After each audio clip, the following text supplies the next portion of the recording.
Tom Brady gets a massive deal. That's it.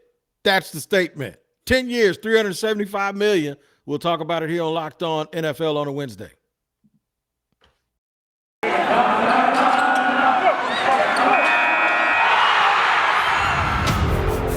You are Locked On NFL, your daily NFL podcast. Part of the Locked On Podcast Network, your team every day.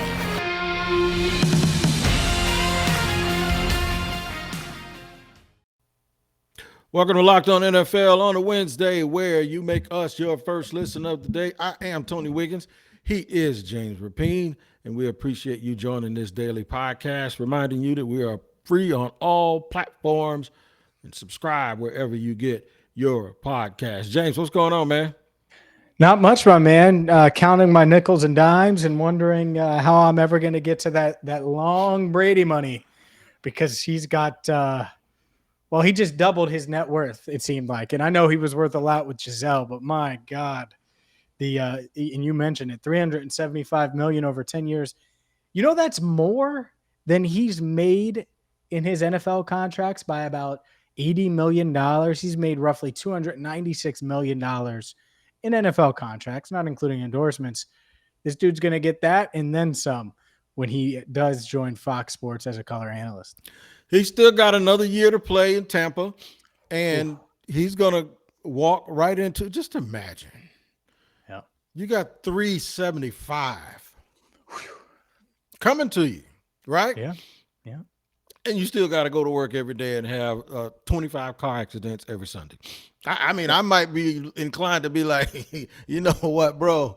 I'm going to go on over here and do this other thing real quick and let somebody else, and make it look like you're just giving Kyle Trask an opportunity. I'm going to give Kyle his shot, and I'm going to go over here and get these 37.5 per year. But the number shocked me because we talked about it. I said, I wonder what Peyton turned down, because Peyton to me is like really, really, really, he has a goofy, entertaining side that he's actually shown you.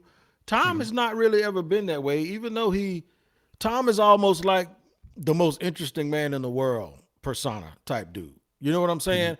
He doesn't necessarily come across well, other than getting hammered at the Super Bowl celebration and some of his tweets.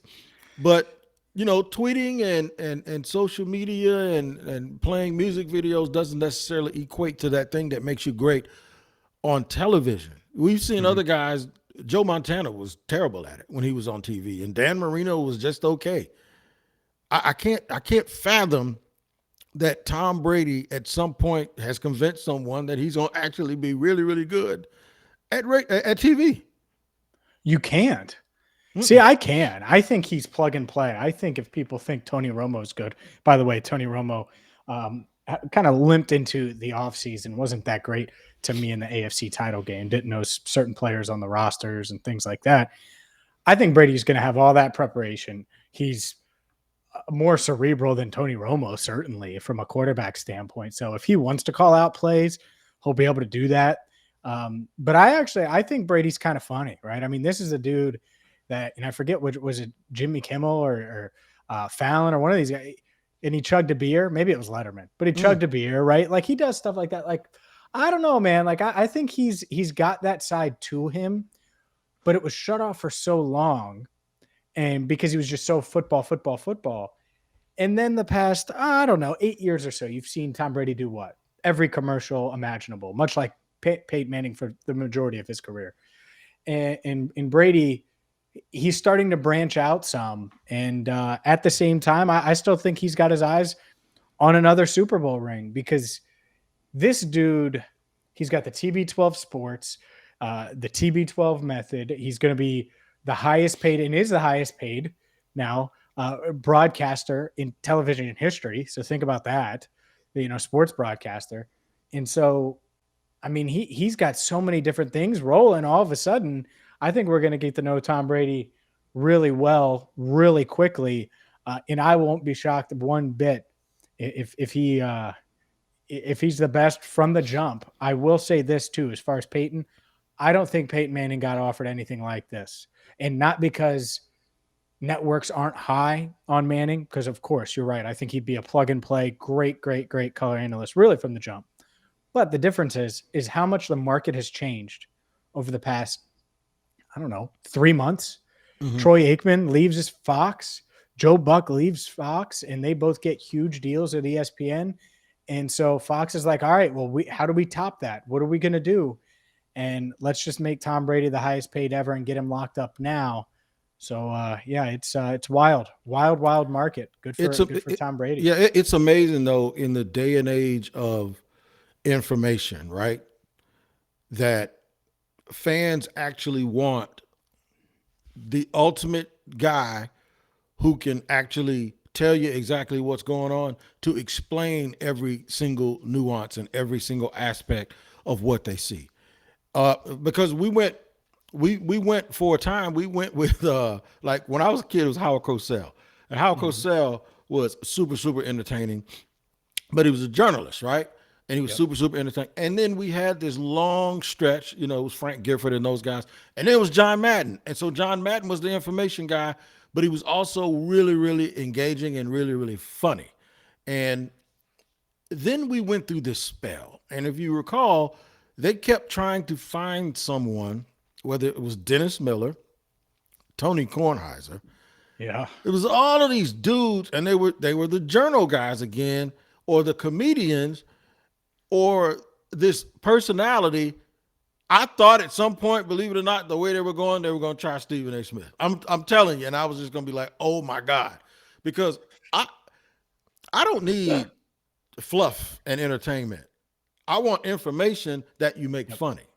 So the guys that do it real well for me in both boxing, basketball, that's why I love those. That's why I love Barkley and Charles, because it's entertaining, but it's also sort of gregarious and funny in their personalities. I don't need the stuffy guy. So my thing is, hopefully what we see with Brady, we see the loose Tom Brady. We see a little bit of the Tom Brady that was chugging beers, like you said, and was needed to be carried off of the boat at the Super Bowl party. And hopefully we see a little bit of that Tom Brady, because I like the information and I like you to explain it, but I don't like you to be all stuffy, and then I don't like it to be forced. And I thought with Dennis Miller, it was forced. And with Kornheiser, I was used to Kornheiser from DC from listening to him when he was on the radio there. That's not Monday Night Football type stuff. So I think it'll work. I definitely think it'll work with these guys. But it's funny, now you got Troy Aikman, and you got Tony Romo, and now you got Tom Brady. I'm just trying to figure out who's going to be next. Aaron Rodgers, hey, he hosted Jeopardy. He might be able to get into the booth and do it, because that's kind of on the fly, even though it's recorded. But I also think he's the smart kind of guy who can give you that kind of content and make you laugh a little bit too. Yeah, to me, it's going to be, Brady is going to put in the work, and it does take work, and you don't just do it, and you don't just roll out there every Sunday or Monday or, whatever game he'd be calling that week and do it. There's a lot of work that goes into it, right? Madden put in the work, but he also had that entertaining side. So two things. One, ask Drew Brees how hard it is to translate, right? So to me, if I'm Fox and signing Brady to this deal, maybe they auditioned him and did something, because Drew Brees is stiff as a board up there. And I'm not knocking him, because I like what he says, though, but you're right. He is a little stiff. Yeah, so he'll get there. But to your point about Brady, if he's going to be great at this, it's got to be Tom Brady unleashed. And so if I'm the COO at Fox, and I've met with Brady and his representatives, I would have that at the top of the PowerPoint, that we're going to pay you 10 years, $375 million, so we can give the world a look at Tom Brady that no one else has, right? You mentioned John Madden, and it's the turkey leg, and it's all these different things, and it's, the way he describes things. And so I do think Brady has that side to him, but he's got to be willing to show it, because we haven't fully seen it. And I think that's the intrigue with Brady potentially, and not potentially going to Fox Sports, 10 years, $375 million. Fox, wow, spending a lot of money on a quarterback. A lot of coaches, by the way, got money this offseason and are in new places. We'll dive into some of them and some of the guys that, could get off the slow starts coming up next right here on Locked On NFL. But first, a word from Built Bar. You might not be on the TB12 plan, but you do need to be on the Built Bar plan, because it's the #1 protein bar on the planet. High in protein, low in sugar, low in calories. I have a Built Bar each and every day, and you should too, whether it's after a workout, you want that protein punch, or just in between meetings and you want a healthier snack. Built Bars are covered in 100% chocolate. Don't delay. Check them out right now at built.com. Use promo code LOCK15. You'll get 15% off your order. Again, to get 15% off the number one protein bar on the planet, go to built.com and use promo code LOCK15. All right, we appreciate you making us your first listen here on Locked On NFL on a Wednesday. I am the host of Locked On Jaguars on a daily basis, and James is a co-host of Locked On Bengals. A lot has happened. The Jaguars are one of the teams that actually has a new coach. I think a new coach who has a Super Bowl coming to a franchise like Jacksonville, he ain't going to be on no hot seat. He's going to be given all the time in the world to get this thing right because they're low expectations but high hope. But there are some places where they have new coaches where if they don't get off to a very, very quick start, James, I think some places would be upset. One of those places added a lot of players, spent a lot of currency on getting one of the most elite wide receivers in the league to go along with one of the wide receivers who really was a great rookie last year. That is Miami. I think Mike McDaniel. But Mike McDaniel is going to have a bit of an issue if, and I know everybody wants to blame, they're going to want to blame it on Tua. It is going to be on Mike McDaniel. One, because he got the job and he came out of nowhere, right? Two, it's how Brian Flores was unceremoniously let go and the accusations that came along with it. But three, when you add Cheetah and you give up all of that currency and you have Waddle and you go out and get Teron Armstead, look, there's going to be pressure to win right away, especially in a division that no longer has Tom Brady, where the Jets are not very good. And even though Buffalo's that team that everyone expects to be good, Miami cannot continue to do what they have been doing, or they're going to blame Mike McDaniel every single second. Here's the other reason why that seat is probably a little hot. Because the guy we talked about in segment one, Tom Brady, well, the rumor had it, and it seems pretty clear that he wanted to end up in Miami with Sean Payton as the head coach.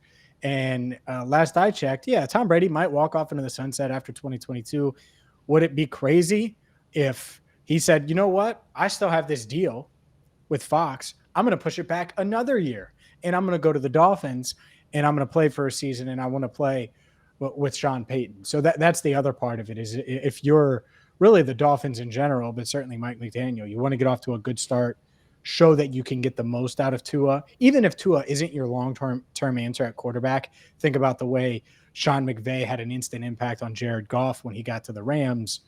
I totally agree with you. You certainly, if you're Miami, want to see them take a step forward. And they have been competitive in recent years. It's not like they've been awful under Brian Flores, so there is some pressure there. And that's the point. The point is they have not been awful, and they fired the guy.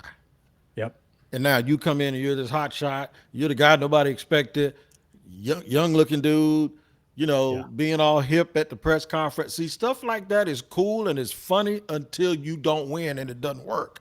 Then it's like, okay, we don't want to hear any more slang. We don't want to hear any more rap music. We don't hear that. You need to tell us what you're going to do. And if Tua doesn't improve, they're going to come down on him. I'm going to tell you, a veteran quarterback, do you have a rookie though? Yeah, but we don't want to hear any more rap music because he said Mike Jones. You said Mike Jones. Yeah, you're making all of these references and you endearing yourself to us. But let me tell you how people look at stuff like that. Look, they side eye like, oh, you just trying to be too cool. You're trying to be cool with us, right? So all of that stuff is good and fun until the actual thing you're there for doesn't happen. And then they're like, let him say something else like that. You know what I'm saying?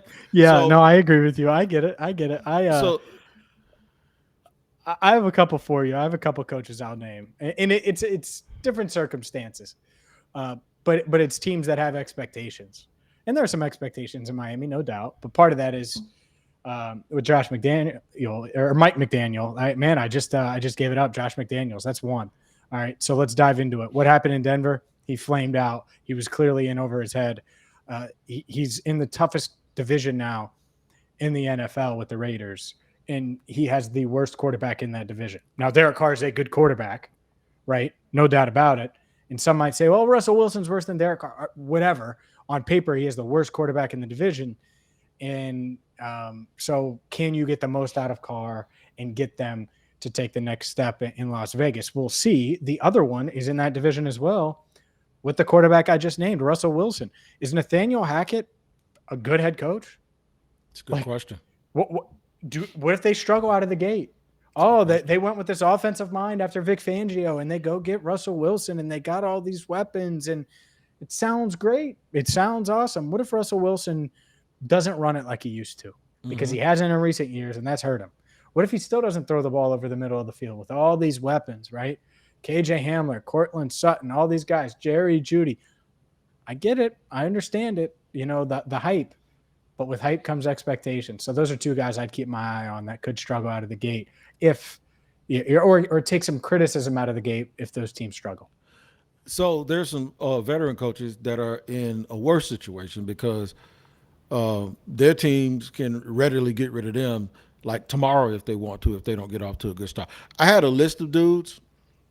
I'm just going to get right to it. I think Matt Rule is in absolute trouble in Carolina, and that's because I don't think they got a quarterback. I don't think they fixed their quarterback situation.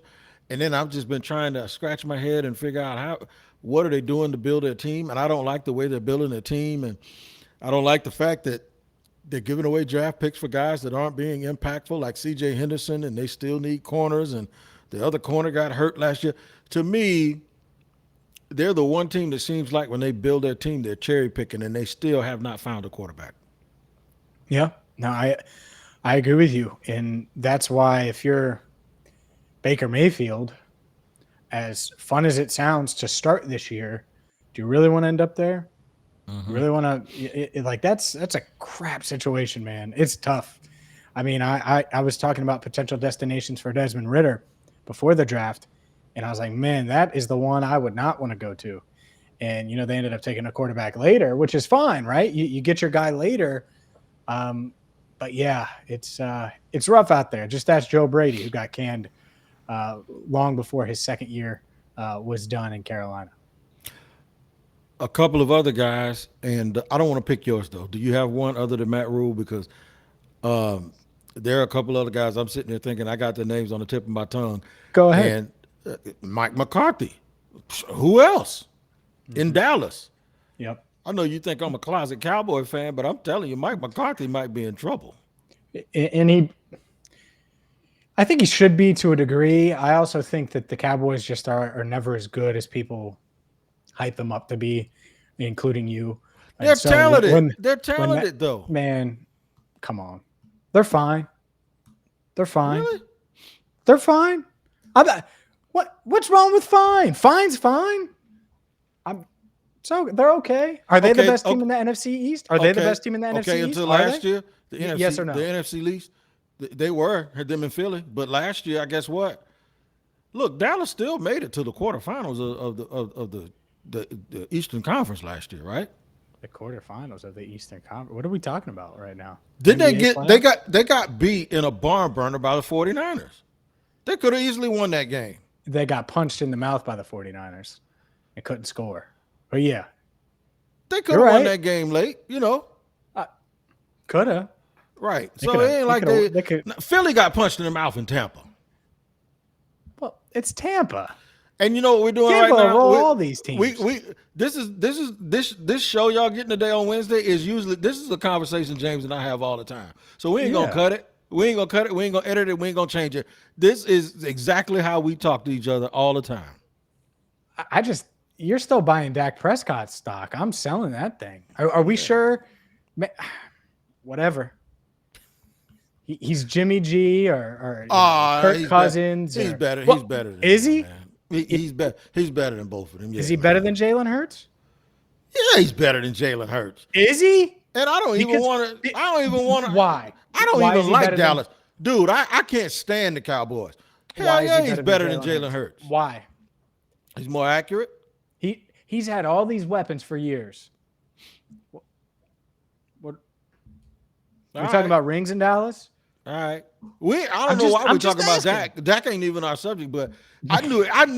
But I knew how your little brain works. I knew as soon as I say something good about as soon as I say something good about Cowboys, you're gonna turn this into me loving them, and I don't. You love Tony Cowboy, Tony Dallas. I mean, it's just ridiculous. Whatever you want to say, but the Eagles are going to win that division.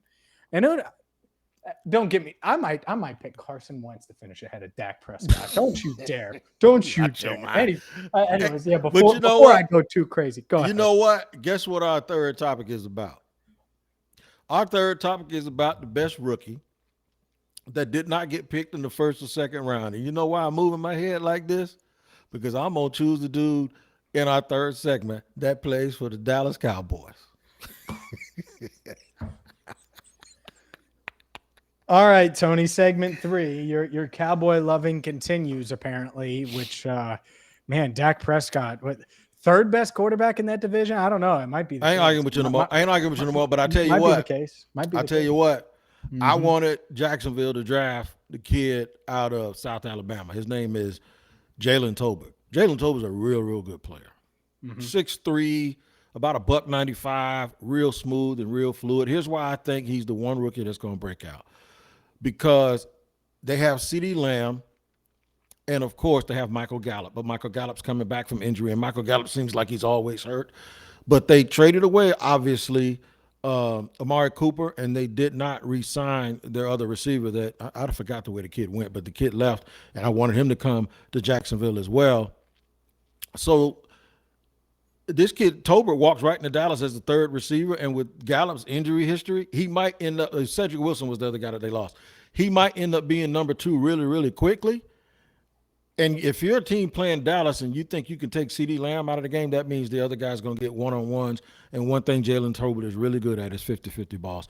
I think Jalen Tolbert not necessarily takes the league by storm, but of all the rookies not chosen in the first 2 rounds, I think he has a really good chance.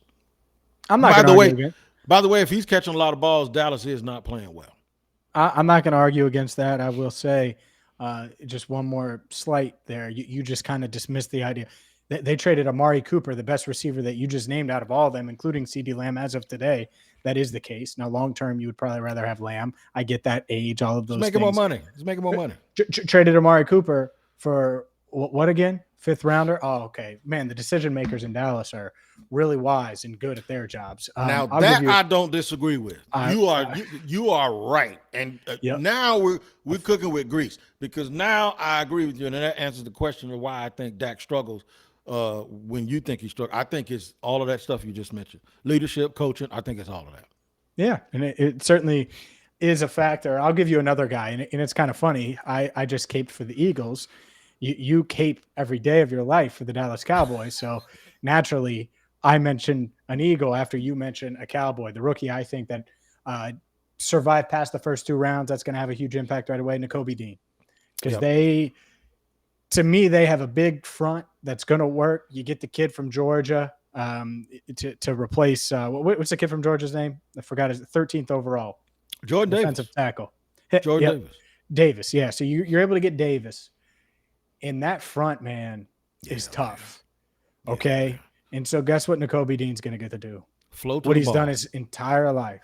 Run and tackle. This dude might lead the conference in tackles, and it might not, but it might not be that, but I think he's going to lead the Eagles in tackles, and I think he's going to have be a difference maker right away.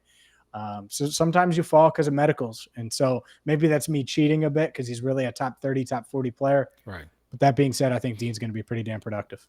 I think he's going to be very good also, and not to toot your horn, but he probably would have been my second choice. Can I ask you a question? Yeah, go ahead. What's in that thermos? Water. You act a little weird today. You sure ain't nothing in there? you sure? You sure you ain't? You is it Mexican water or American water?